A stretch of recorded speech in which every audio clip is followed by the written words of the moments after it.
Hello दोस्तों, क्या आप भी इस तरह से एआई ट्रेंड फ़ोटो और इमेज बनाना चाहते हैं? तो चलिए जल्दी से शुरू करते हैं।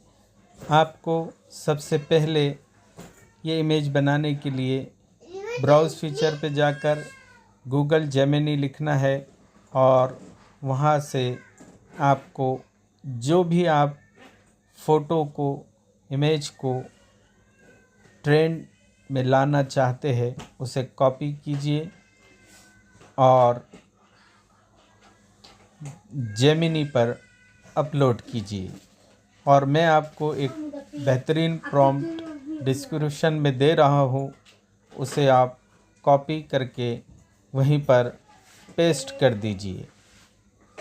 उसी के मुताबिक आपकी एक बेहतरीन एआई ट्रेंड इमेज तैयार हो जाएगी, जिसे आप थोड़ी देर के बाद हासिल कर सकते हैं।